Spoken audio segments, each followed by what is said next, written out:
When you read, do you read out loud or silently?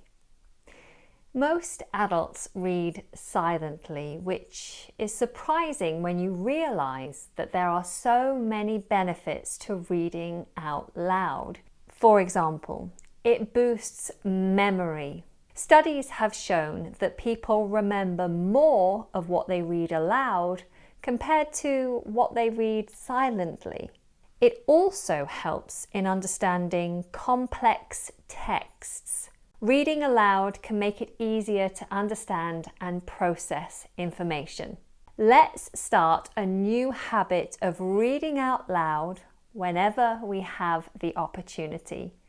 You can start now with me if you like. If you're new here, my name is Anna, founder of English Like a Native, a platform providing online courses and a community to help you to embrace this language so that you feel and speak English like a native. Now, I'm going to read an excerpt from one of my podcast stories. I will put the text on screen so you can read out loud with me.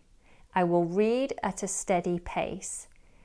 It may help for you to listen once and then shadow me, which means to speak at the same time as me. Afterwards, you can download an audio and PDF of the reading in order to practice offline. Just click on the link below, join my free newsletter, and I will email the files to you. Are you ready? Let's read. The Butterfly and the Octopus. One day, feeling especially confident, he went out further still to watch the fish, and his marvellous eyesight meant it was very surprising indeed for the butterfly when he turned around to fly back to the archipelago. But he couldn't see it.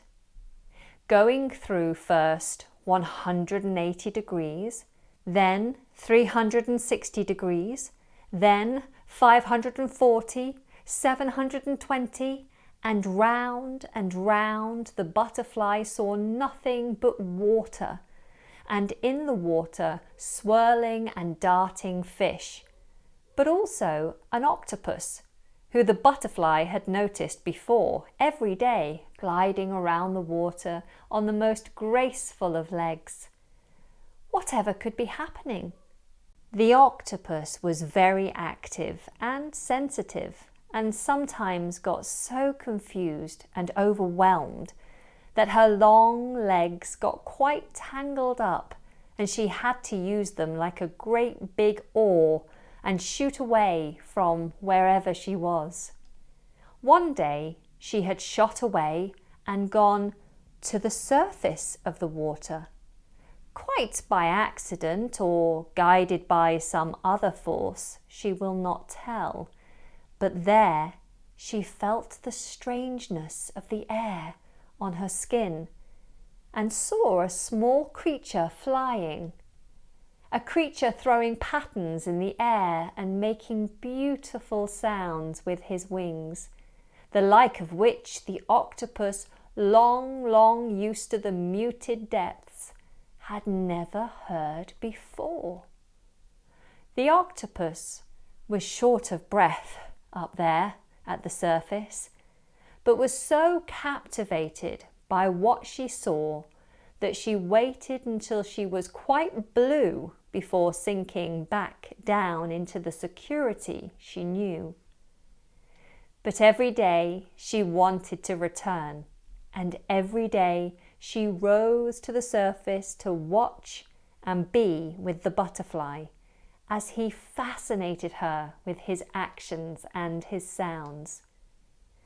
On this particular day, the octopus got quite a pain in her stomach from hearing the panicked sounds of the butterfly's wings.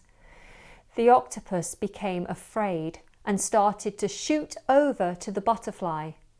She had to pass through the darting and swirling fish, and as she shot across towards the butterfly, they moved aside respectfully, because they all had for a long time loved and admired her. At this, the butterfly rather distracted by now spinning round and round and almost giving up the idea that he would ever see land again, saw land. Where was it? Round and round, but trying to slow down, the butterfly saw sometimes land and sometimes approaching octopus, sometimes land, sometimes octopus, until the butterfly saw no more and simply passed out, landing on the most outstretched tentacle of the octopus, who had just made it there in time. The butterfly came to quickly and saw the fish once again swirling and darting. The octopus understood the question in the butterfly's eyes. She eased herself off on 7 of her legs, with not quite the grace of before, as one was taken up holding the butterfly aloft, knowing that it was unlucky for an octopus to use an odd number. The fish again stopped and moved aside for the beautiful octopus, and the octopus held up the holding tentacle and turned the butterfly to face the land. There it was, as it should be. The butterfly looked at the octopus and saw her as the keeper of the secrets of the ocean, as something he could never misunderstand, and immediately loved her as much, if not more, than one could love the beauty of another living day. They were together all days. The butterfly somehow soothed the octopus, ridding the busy, passionate creature of her anxieties. He soothed the octopus with the music of his wings through the air. He drew the octopus closer and nearer with the inspiration of his markings. The octopus responded lovingly to the butterfly, and with her 8 arms was able to do unimaginable tricks which astonished and inspired the butterfly in turn. The octopus grew more and more adept at breathing the oxygen from above the water, above the depths that she had known, and the butterfly's touch had become so light that he was even able to sit on the surface of the water with the octopus, though they would still have to spend their nights apart. The butterfly was only small, though, and soon became so overwhelmed by everything that he had to sleep. One night he just lay down on the back of a turtle and slept and slept and slept. The octopus came to the surface the next day, but the butterfly was not there. For days and days the octopus surfaced, but the butterfly never showed. The octopus searched with all her 3 hearts, but she heard nothing back from the sleeping butterfly, and returned eventually to the depths, deciding to never look up from them again. How was that? Please like and give a comment below to let me know if you enjoyed it or not.